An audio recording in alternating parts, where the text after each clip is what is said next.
Welcome to Uncommon Knowledge. I'm Peter Robinson. Be sure to follow us, by the way, on Twitter at twitter.com/UNC knowledge. Twitter.com/UNC knowledge. A professor at the University of Chicago for more than 3 decades, Dr. Gary Becker is a founder of the Chicago School of Economics. He is a winner of the John Bates Clark Medal and of the Nobel Prize for Economics, which places him in an unusual position in the field of economics. He has nothing left to prove to anyone.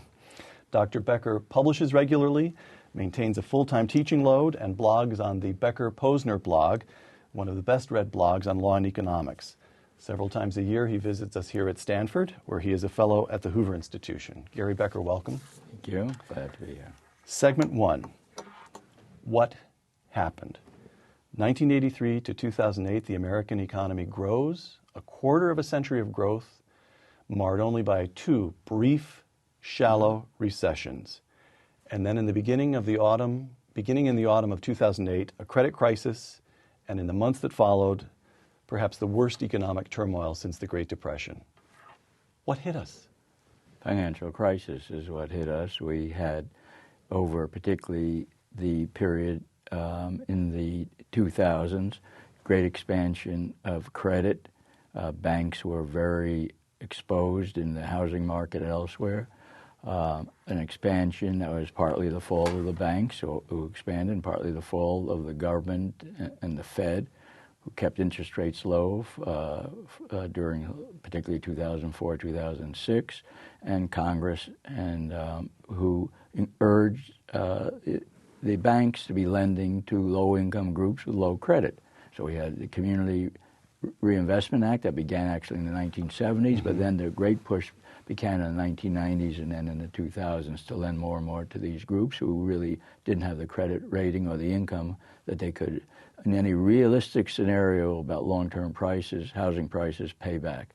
So you put all these things together, and we did have an enormous financial crisis that then spilled over and affected the economy as a whole. And so while the financial crisis was the worst we had since the Great Depression, there's no doubt about that, the real economic effects were among the worst. I mean, but weren't so far worse in the 70s and even the early 80s and so on. So, you know, there are others that were close to it in comparability.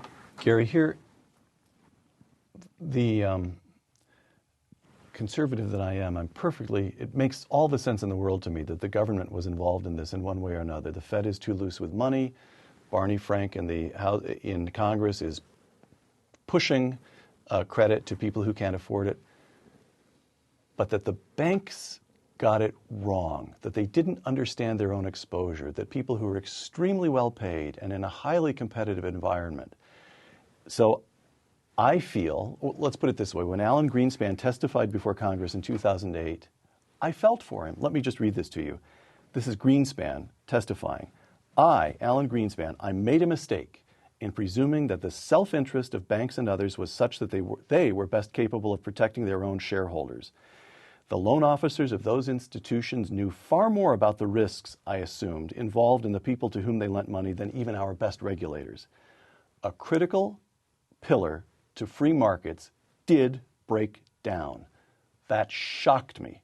I still do not fully understand why it happened. Close quote.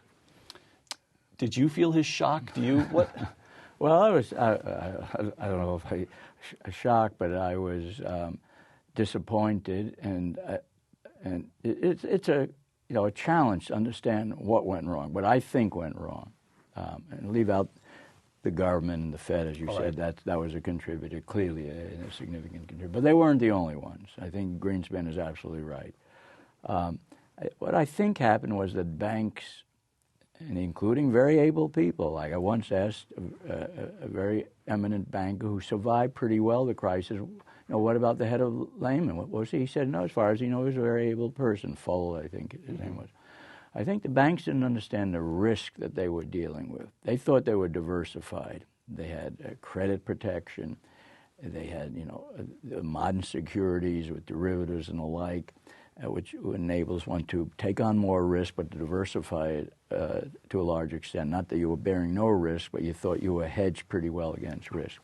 Now, it turned out, I think that neither the financial theorists who created a lot of these new instruments, the derivatives and the like, nor the bankers understood fully the risk properties of these assets that they were holding, that they weren't capable when everybody was in somewhat trouble, like a run on a bank. Right. A bank can handle 2% of the people running on it, maybe 3%, but it can't handle a run on the bank. And, Right. and when one bank gets run on, other banks get run on. Well, something in that ballpark happened during this crisis. The banks were, the investment banks were holding assets that had greater risk if a general difficulty occurred than they appreciated that they were holding.